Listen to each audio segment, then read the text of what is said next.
할까? 잘하시오.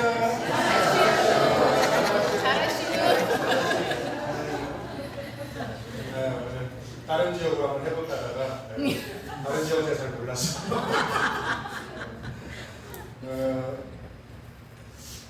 요양원에 제가 있을 때, 요양원 목회하고 있을 때 가끔씩 간호사분들이 이제 요양원에 두 군데로 나눠져 있어요. 요양원이 1호점이 있고 2호점이 있고, 그렇게 해서 이제 한 곳당 이제 한 150명 이렇게 모여 계셔서 하는 데 있으니까 거의 한 300명 가까이 어르신들이 계시는데, 저희가 왔다 갔다 하면서 목회를 하는 거예요. 그분들 예배도 같이 드리고 하는데, 가끔 이제 전화가 올 때가 있어요. 간호사분들한테, 담당 간호사들이 있거든요. 간호사분들이 연락이 왔는데요. 그때 당시에 어떤 연락이 왔었냐면, 어르신들이 식사를 잘 하지 않으시는 분들이 계세요. 근데 그냥 원래 식사 양이 좀 적으시거나 아니면 좀 몸이 좋지 않아서 식사를 못 하시는 분들은 큰 문제가 안 되는데, 갑자기 잘 드시다가 안 드시는 분들이 계세요. 그러면 그분들 같은 경우는 간호사들이 막 별짓을 다 해요. 먹이려고. 막 억지로 먹이는 게 아니고 앞에서 애교도 떨고 막 웃고 막 어르신 하여튼간 웃겨가지고 어쨌든지 뭔가 속상한 감정이 있으니까 안 먹겠다고 하시는 거예요. 근데 이제 그것도 안 되면 이제 저한테 전화가 오는 거예요. 그러면 이제 제가 가죠. 가면 이제 어르신이 식사를 드시지 않으니까 가서 이제 무슨 일 때문에 그러는지 이런저런 이야기를 쭉 나눠요. 별 내용도 없어요. 그냥 전화 왔을 때 이 어르신 같은 경우는 어떤 경우였냐면, 자기 딸이 원래 오기로 했대요. 이번 주에 오기로 했는데 갑자기 일이 생길 수가 있어요. 딸이. 여러분 요양원에 부모님 계시는 분 혹시 계시면 약속하면 꼭 가세요.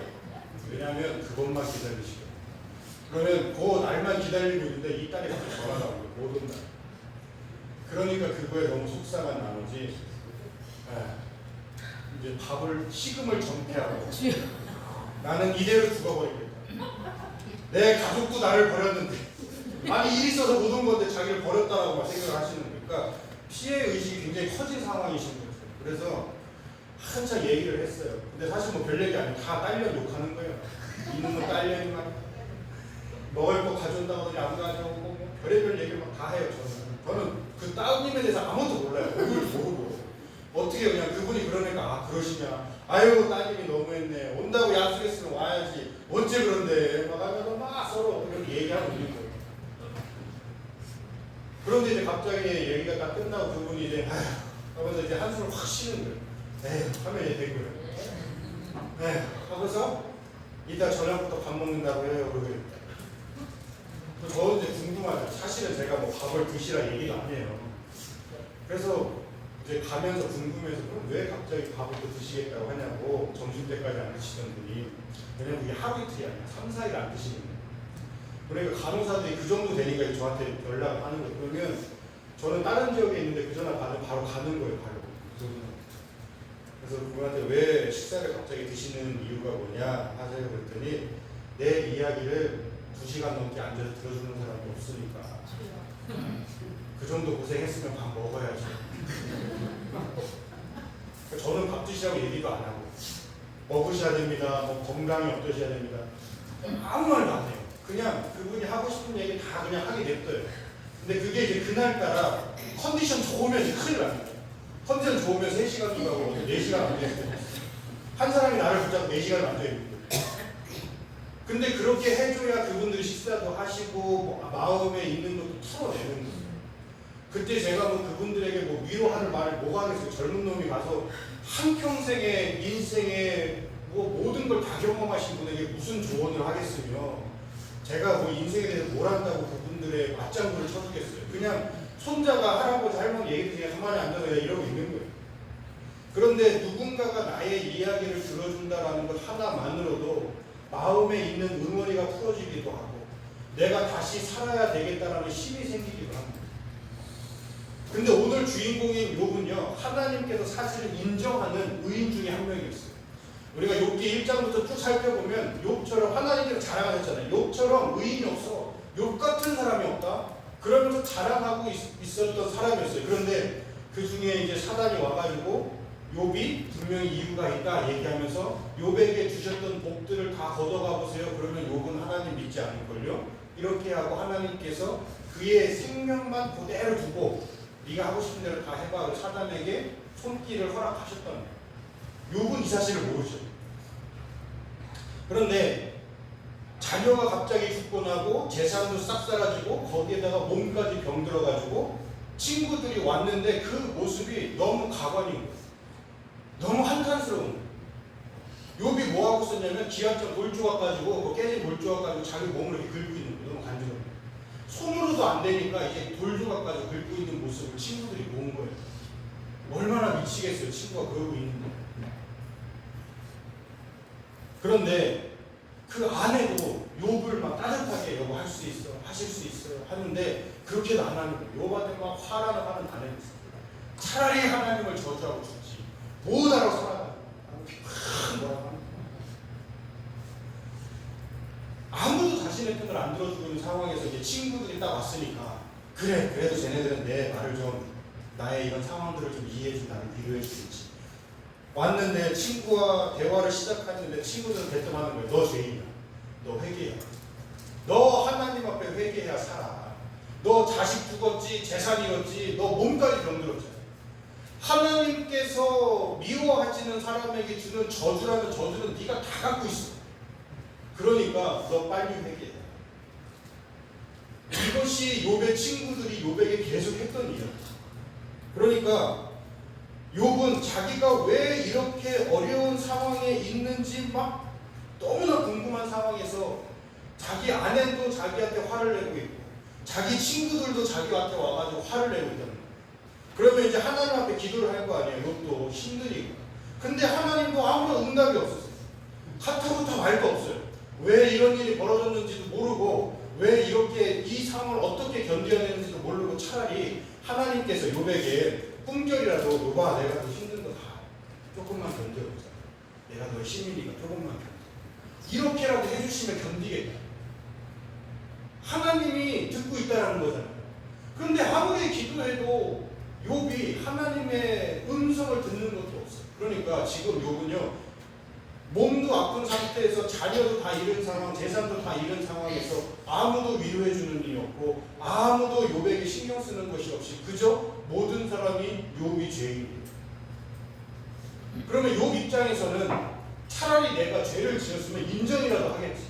내가 정말 천하의 나쁜 놈이라서 나 때문에 나의 죄 때문에 자녀가 죽게 됐으면 나 때문에 재산도 잃고 내가 몸이 병들었으면 차라리 하나님 앞에 철저하게 회개라도 하겠는데 자기가 혹여라도 알고 지은지 모르고 지은지 이런 게 혹여라도 있을까봐 그 자녀들에게도 있을까봐 늘 하나님 앞에 제사 드리면서 열심히 신앙생활했던 욥이었고 하나님도 인정하시는 사람이었습니다. 본인은 아무리 생각해도 나는 죄가 없다는 거예요. 하나님께서 나에게 이 정도의 저주를 줄 정도의 죄가 도대체 무엇인지 난 모르겠다. 아무도 자기의 이야기를 듣지 않죠. 처음에 그 어르신은 그래도 간호사도 있고요. 그리고 요양보호사분들도 있어요.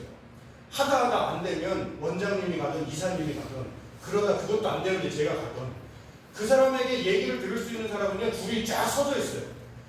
앉아서 3시간이고 4시간이고 들을 준비가 되어 있는 사람도 있어요. 근데 욥은 없다고요. 다 욥에게 잘못만 이야기해요. 욥의 죄인이라는 것만 계속해서 강조하죠. 아무도 자기의 아픔을 위로해주고 공감해주는 사람도 없어요. 얼마나 힘드니 이런 얘기도 없어요.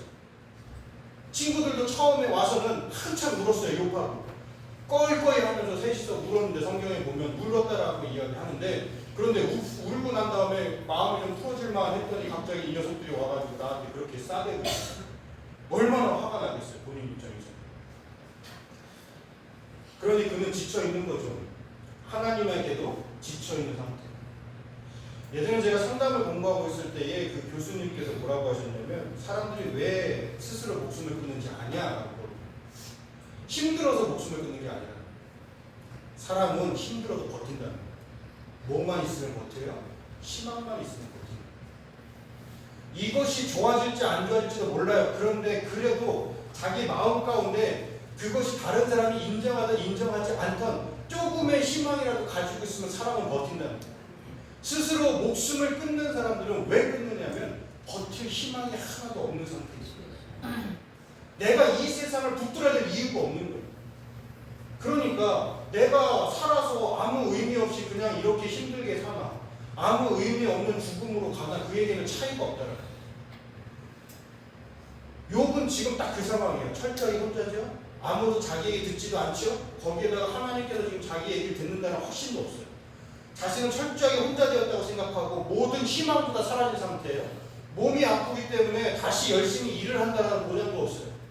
죽은 자기 자식이 살아 돌아오는 것도 아니에요. 이미 자신은 끝날 때 다 끝났어요. 가정도 다 파괴되고 자신의 몸도 다 파괴된 상황이고 낫는다는 보장도 없어요. 자살하지 않았지만 정말 죽고 싶을 정도로 힘겨운 상태란 말이에요. 이 이야기가 욥의 대부분이에요. 계속 친구들은 너 죄인이야. 욥은 아니야, 나 죄인 아니야. 너 죄인이라니까 너 회개해. 아니라고. 이 이야기가 38, 37장까지 계속돼요. 그러다가 우리 하나님이 그래도 하나님이신데 욥을 버리시진 않는단 말이에요. 그래서 하나님께서 이제 38장부터 딱 던져놨어요. 욥에게 말씀하시기 시작하는 거예요. 그러면 우리가 기대하고 있는 건 뭐예요? 위로잖아요. 위로. 하나님께서 위로해 주십니다. 얼마나 힘들었는지. 그런데 하나님하고 친구들하고 나중에 나는 여러분들 읽어보시면 알겠지만 하나님하고 친구들하고 차이가 없어요. 하나님도 또 혼내. 너 네가 생각이 짧아가지고 지혜가 부족한 자야. 네가 얘기해봐라. 네가 무슨 이 세상을 창조할 때 네가 있었느냐 하면서 치사하게 자기는 할 수 없는 일들을 막 끄집어내시면서 하나님이 욥을 또 막 뭐라고 하시는 거예요. 내용은 다르지만 친구들과 내용은 다르지만 욥이 너무나 어리석다라고 계속해서 혼을 내고 계시는 것입니다. 아니 그렇게 기다렸던 하나님이신데 그렇게 힘겹게 버티면서 친구들의 그런 모욕적인 상황 속에서도 내가 끝까지 인내하면서 버티고 있었는데 하나님마저도 나에게 와서 혼을 내시니까 너무 지치잖아요. 그런데 하나님께서 다 41장까지 얘기를 다 끝내신 후에 그렇게 38, 39, 40, 41장까지 그렇게 오랜 시간 욥을 그렇게 혼내셨던 이야기가 다 끝난 후에 욥이 아주 이상한 태도를 취해요. 지금의 자신의 상황을 보면서도 사실 하나님께 어떻게 나를 꾸짖을 수가 있으십니까? 라고 되들을 수도 있을 것 같은데 오히려 하나님 앞에 뭐라고 얘기하냐면 6절 말씀을 한번 보면 이렇게 얘기하죠. 그러므로 내가 스스로 거두어드리고 티끌과 제 가운데서 회개하나이다. 친구들과 똑같이 욥에 대해서 꾸짖었던 하나님. 그런데 친구들에게는 반항하고 아니라고 이야기하고 나는 죄인이 아니다. 나는 이 이유를 모르겠다. 내가 태어나지 않았으면 차라리 좋았겠다라고 하면서 생일까지도 저주하면서 자기를 변호했던 욥이 하나님께서 말씀하시니까 진심으로 자기 자신을 회개하는 거예요. 우리가 사실 지난주에 우리가 충청도 사투리 웃기면서 얘기하면서 마슈도 톤에 따라서 얼굴 표정에 따라서 그게 반가운 마슈가 있고 반갑지 않은 마슈가 있다고 하잖아요. 오늘 말씀 속에서 6절도 사실은 비아냥거리는 말씀일 수도 있거든요. 예, 그래요. 하나님한테 제가 뭔 말 하겠어요. 네, 죄송합니다. 제가 회개할게요. 예, 알았어요. 그런데 이 뜻이 아니란 말이에요. 원어를 보면 정말 철저하게 자신이 깨짐을 경험하는 거예요. 내가 진짜 큰 실수를 했구나. 내가 진정으로 하나님 앞에 회개하는 마음으로 고백하고 친구들이 욥에게 잘못을 인정하고 회개하라고 할 때는 꿈쩍도 안 하던 욥이 하나님께는 진심을 다해서 회개한다라는 거예요. 다 똑같았는데 하나님께 회개하였던 이유가 무엇일까?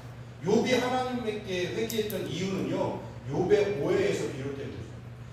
자, 욥은요, 말씀드렸다시피 아무도 자기의 이야기를 듣지 않는다고 생각했던 말이에요. 친구들도 얘기를 안 들었고 하나님도 나타나지 않고 하나님도 자신의 이야기에 귀를 닫고 계시니까 지금 이 힘든 상황 가운데서도 아무 말을 하지 않는다라고 생각했었단 말이에요. 그런데 하나님께서 와서 자기에게 화를 내셨단 말이에요. 화를 내셨다는 것은 무엇이냐? 사람이 언제 화를 내냐면 그 사람의 발언에 대해서 잘못됐다는 것을 들어야만 화를 낸단 말이에요. 다른 이야기로 하면 욥에게 하나님께서 욥이 하고 있는 그 모든 이야기를 하나님께서 하나도 빠짐없이 다 듣고 계셨으니까 그거에 대한 욥의 부족한 점을 하나님께서 말씀하시는 거예요. 욥이 회개한 건 이거예요. 하나님이 나를 버린 줄 알았다는 거예요. 나는 하나님마저도 포기한 사람인 줄 아는 거예요. 친구들도 위로해주는 사람도 없고, 그리고 실제적으로 보니까 이때 당시 구약시대에는 하나님께 저주를 받은 사람들은 자녀에 대한 고통, 재산의 어떤 파괴, 그리고 육신의 병등, 이러한 것들이 하나님께 저주를 받았다고 생각하던 그런 가치관들이 성행하던 시절이었단 말이에요. 그걸 봤을 때 한 사람에게 하나만 나타나도 하나님 앞에 회개하러 막 달려가고, 혹시 죄를 짓지 않았나 달려가야 되는 이 판국에 자기는 몽땅 다 받은 거란 말이에요. 인간으로서 받을 수 있는 저주는 다 받은 거예요. 최악의 저주는. 죄인들에게 줄 수 있는 정말 형벌과 같은 것들은 다 받았단 말이에요. 그래서 하나님께서 내 말을 듣지 않으시나 뭔가 이야기가 다 자기에게 힘들게 하고 있을 때에도 하나님께서는 그 욥의 모든 상황들을 다 보고 계셨고, 욥과 친구들의 이야기를 다 듣고 계셨고, 그래서 욥에게 나타나서 욥을 꾸짖을 수 있는 거예요. 무슨 말 했는지 다 들으셨습니다. 그리고 욥이 잘못되지 않았다는 것을 다시 하나님께서는 그 뒤 이어서 친구들에 대해서 이야기하면서 욥이 옳다라는 걸 이야기합니다. 그러니까 하나님은 욥의 이야기뿐만이 아니라 친구들의 이야기까지도 다 듣고 계신 하나님이셨던 거예요. 우리가 힘이 들면 하나님께 기도하잖아요. 근데 하나님께서도 내가 하나님께 기도할 때에도 욥과 같은 그런 상황 가운데 있는, 정말 하나님이 나를 향해서 귀를 닫고만 계신 것 같은 느낌이 들 때가 참 많이 있어요. 뭔가 나아지는 것도 하나도 없고 오히려 더 힘들어지고 내 인생이 더 고난 가운데 깊숙이 들어가는 것만 같은 상황. 그럴 때 나는 과연 기도하도 의미가 있는가, 혼자 공허하게 떠들 것만 같을 때가 있죠. 내 주변의 문제들은 변화되지도 않고 하나님 모습은 보이기는커녕 오히려 악화만 돼가고 있죠. 하나님을 원망하기도 합니다. 심지어 하나님께서 정말 내 곁에 계신지 의심도 돼요. 아니, 성령님 내 안에 계시다면서요. 내 안에 계신데 왜 내 상황 가운데 아무런 말씀이 없으십니까? 이것이 나아지고 악해지고 문제가 아니라 적어도 하나님 듣고 계신다라는 느낌이라도 주셔야죠. 사랑하는 나에 따라 사랑하는 나의 아들아, 말씀을 통해서 성경에 그렇게 써있는 건 내가 아는데 하나님 와닿지가 않아요. 내 이야기를 듣고 계시는지 그거라도 알고 싶어요. 이게 사실 우리가 기도하면서 적절하게 눈물을 흘리며 기도하는 성도들의 모습 아니겠습니까? 네. 항상 곁에 있다고 말씀하시지만 믿어지지 않을 때도 항상 있었고, 더 두려움에 빠지거나 낙심될 때가 참 많이 있단 말이에요. 그런데 이 부분에 이 욥기서의 핵심이 있어요. 우리가 욥기를 읽다 보면 어떻게 보면 그 욥기에서 그 욥기를 관통하는 어떤 주제어 같은 것들이 있단 말이에요. 책에 보면 이 작가가 굉장히 중요하게 생각하고는 한 단어들이 있어요. 욥기를 우리가 읽다 보면 사람들은 회개 아니면 욥의 깨달음 이렇게 생각할 때도 있는데, 욕심의 이 욥기의 핵심 주제는요, 제가 생각할 때는 회개나 깨달음이 아니라 이유 없음, 까닭없이. 하나님께서요, 사실 우리를 사랑하시잖아요. 근데 하나님이 우리를 사랑하시는 것은요, 아무런 대가를 바라지 않으세요. 내가 하나님 앞에 뭘 드려야만 나를 사랑해 주시느냐. 하나님께서 인간을 창조하실 때에 하셨던 첫 마디가 나는 너무 좋다라는 거였어요. 너를 보니까 내가 너무 좋아. 그러니까 그냥 하나님은 인간이 창조된 이후에 그냥 그 모습을 보면서 좋아하셨어요. 이유 없어요. 하나님께서는 정말 우리를 아무런 대가 없이 이유도 없이 그냥 우리를 사랑하시는 거예요. 우리를 사랑하시지 않았다면 예수 그리스도를 이 땅에 보내실 이도 없죠. 그리고 모든 이들이 예수 그리스도의 이름에 힘입어서 구원 얻은 자의 자리로 오기를 바라지도 않으실 거예요. 하나님께서는 정말 인간이 타락하고 죽음의 환경 가운데 떨어지는 것이 너무 싫고 그들이 고통받는 게 너무 싫으니까 차라리 자신이 아파서라도 저들을 살리셨으면 좋겠어요. 그런데 인간이 하나님의 그런 뭘 잘했냐? 그런 거 하나도 없어요. 골칫덩어리면 골칫덩어리였지 하나님께 뭐 도움되는 거 하나도 없다. 그런데도 하나님께서는 우리를 사랑하시고 우리를 이끌어 주셨죠. 그것을 우리에게 익숙한 단어로 은혜라고 해요. 은혜는요, 하나님께서 까닭 없이 나를 사랑하십니다. 하나님의 백성이 수도 없이 하나님과의 언약을 어겨도 자신의 백성을 향한 하나님의 사랑은 변함없이 사랑한다라는 것.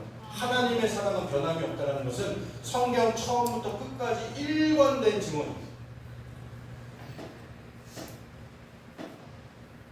하나님의 사랑은 인간에게 대가를 바라지 않고 요구하지도 않는 공짜 사랑, 즉 까닭 없는 사랑이에요. 여기에 이 까닭 없는 하나님의 사랑에 욥기는 우리들에게 이 욥기서를 읽고 있는 사람들에게 질문을 하나 던집니다. 하나님께서 당신을 아무 이유 없이 사랑하십니다. 지금 이 자리에 있는 저를 포함해서 여러분들을 하나님께서는 아무런 대가도 없이 예수님의 십자가의 보혈과 부활로 구원하셨고 아무 대가도 없이 우리의 기도를 듣고 계시고 아무 대가도 없이 아무 까닭 없이 그저 우리를 사랑하시는 하나님이십니다. 아멘. 자, 이 하나님이 당신 앞에 있는데 그러면 당신은 하나님과 같이 까닭 없이 하나님을 사랑하실 수 있습니다.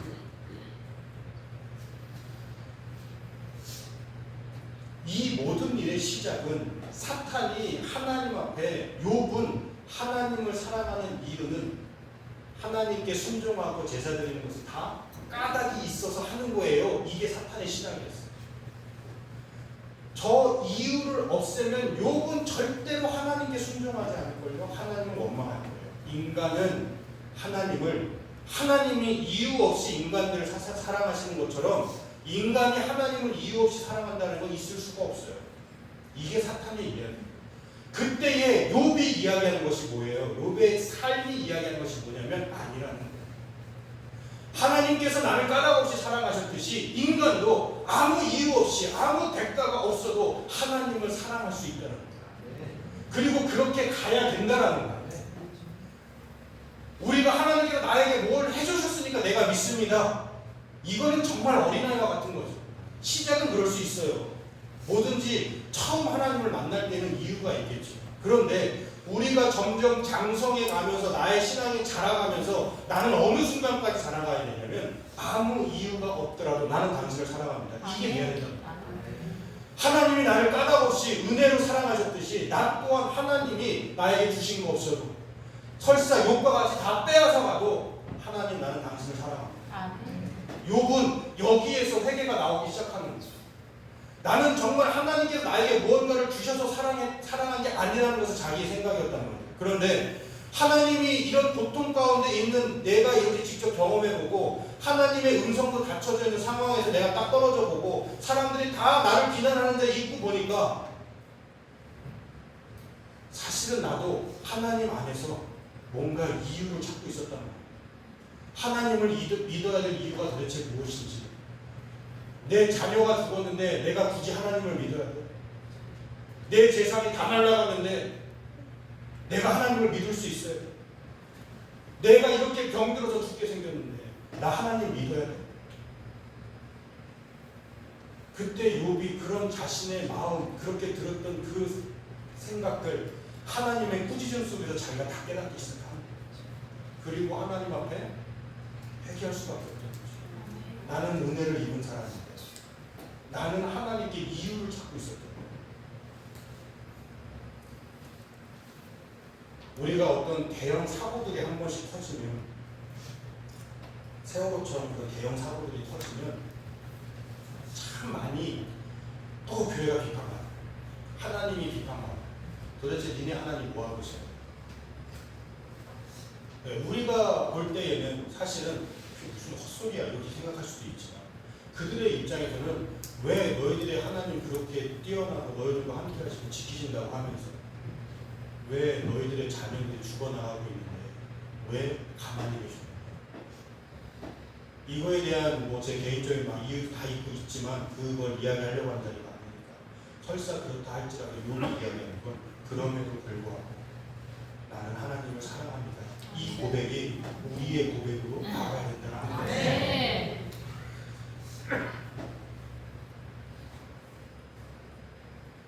주시거나 거두시거나 하나님이 찬양받지 못할 이유는 아무것도 없어요. 왜냐하면 어차피 우리는 하나님 아니면 세상에 존재하기도 어려웠던 사람들이기 때문에 그렇습니다. 우리가 하나님의 모든 뜻을 알 수 없지만, 그래서 때때로 이해하기 어려운 힘겨운 일들이 있지만, 하나님은 여전히 나를 보살피시는 하나님이시고 여전히 나를 사랑하시고 내가 의지할 뿐이라는 것은 변치 않는 사실이라는 것을 욥이 이제 깨달았다. 그리고 여기서 우리가 하나님의 정말 큰 은혜 하나를 더 생각할 수가 있어요. 사실 욥은 다 떠났다고 생각하잖아요. 나의 편 한 명도 없다. 심지어 자기의 아내조차도 자기의 화를 냈으니까. 그런데 우리가 오해하는 것 중에 하나가 뭐냐면, 욥의 아내가 욥에게 막 화를 한창 내고 하나님 저주하고 죽어라 하면서 욥에게 화를 내니까 그 상태로 욥을 버리고 떠난 줄 알아요. 그렇잖아요. 욥하고 막 헤어진 줄 알아요. 나 이제 친절머리나 당신하고 절대 안 살 거야. 당신은 당신 알아서 사시오 나면 갈 거예요. 그렇게 된 줄 알아요. 그런데 우리가 이제 사실 이제 6절까지 읽고 7절부터는 이제 욥이 의인이었다는 걸 하나님께서 밝히시면서 욥이 이전에 잃었던 것을 갑절로 회복하는 일들이 벌어져요. 그리고 죽었던 자녀의 자녀 대신에 새로운 자녀들을 하나님께서 또 허락하시는. 그러니까 자기가 저주받았던 것들 있잖아요. 인간의 저주라고 생각했던 거 재산 다시 회복시키겠죠. 의인이라고 하나님께서 다시 만들어주시는 거예요. 자녀가 다 죽었어요. 죄인의 그 죄인의 어떤 모습이었어요. 결과였어요. 그걸 하나님께서 뒤집어 주세요. 다시 다 회복시키시는 거예요. 거기에다가 이 딸들이 제일 너무 이쁘대. 우리 성도님들처럼 세상에서 제일 예쁘대. 왜 갑자기 주요하고 뒤에 분들은 다 가만히 계신데 거기서 앞에서 주요하고. 저는 황금 권사님을 했다고 말 못하겠어요. 우리 성도님들이 제일 예쁜데 이 욥기처럼 욥의 딸들이요, 그 지역에서 제일 이쁜 최고의 딸들이 태어납니다. 그런데 여러분 잘 생각해보세요. 욥은 남자잖아요. 남자가 임신을 못한다는 거예요. 그러면 욥이 어쨌든 여성이 있고 그 여성과 같이 사랑을 나누고 동침을 하고 아이를 임신을 해가지고 낳을 거 아니에요. 그러면 아내가 떠났으면 여기에 기록이 되겠죠. 욥에게 아주 예쁜 아내를 하나님께서 허락하사, 이게 구절이 추가돼야 되겠죠. 그런데 그냥 그런 구절 없이 아내가 아이를 임신해서 욥의 자녀들이 다시 다 새롭게 태어났다라고 기록을 해요. 거기에 딸들은 우리 남사교회 성도님처럼 제일 잘생기고 제일 멋진 딸들이었다, 이렇게 얘기를 한단 말이에요. 욥의 아내가 떠난 것 같았지만 사실은 욥 곁에 머물고 있는 거예요. 여러분, 우리가 살아가면서 욥이 혼자라고 느끼는 그 상황 가운데서도요, 하나님이 아무것도 듣지 않는 것만 같은 그 상황 가운데서도요, 하나님은 돕고 계시고 하나님은 그가 버틸 수 있는 힘을 남겨주신단 말이에요. 아마 제 개인적인 생각이지만 욥이 아내까지 떠나버렸으면 정말 무너졌을 것 같아요.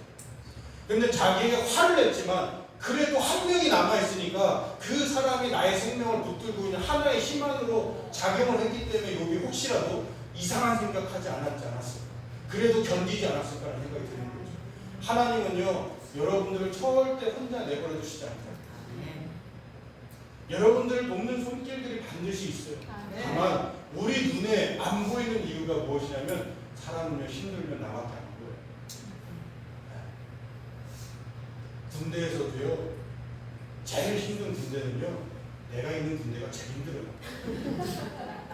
가서 전쟁통에 있었다. 우리 어르신들 예전에 우리 할아버지 할머니는 아니지. 저희 할아버지들이 내가 막 6.25 전쟁 때 말이야, 옆에서 저희 목사님 보고 자기가 군대에 있을 때는 다리가 내 앞에서 지뢰가 터져가지고 내 친구 다리가 날아가고 내가 눈물을 실시간으로 보고 다 이런 얘기 하지만 그래도 내가 있는 데가 제일 힘들어요.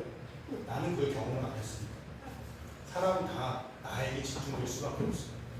내가 너무 힘들고 내가 너무 연약해지면 나의 생명을 붙들기 위해서라도 나밖에 보이지 않을 때가 너무 많아요. 그럼에도 하나님께서 나를 돌보고 계신다는 것, 나를 지키고 계신다는 것은 여러분들은 절대 의심하지 말아야 돼요. 그리고 그것을 보여줄 때가 언제냐? 욥과 같이 내가 하나님을 사랑합니다라는 고백이 터져 나오기 시작하는 순간 하나님이 나를 어떻게 지키고 계셨는지를 보여주기 시작합니다. 정말 이유 없이 하나님을 믿고 의지하는 사람들, 끝까지 하나님께 견디고 있는 사람들, 하나님 붙들고 끝까지 그 신앙의 경주를 달려가고 있는 사람들은 하나님께서 보여주신다는 거예요. 네. 그래서 그 믿음을 지킬 수 있도록, 외롭지 않도록 하나님께서 함께 하신다. 우리 가수 윤복희 씨가 노래 불렀잖아요. 그 가수 제목은 있죠, 이거? 내가 마냥 외로워요. 인상 확 쓰는 내가 마냥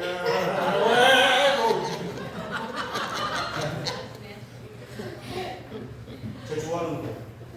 윤복희 씨가 부르신 것보다는 제가 다른 분을 부르는 걸 더 좋아하는데 어쨌든 이 윤복희 이 노래를 불렀답니다.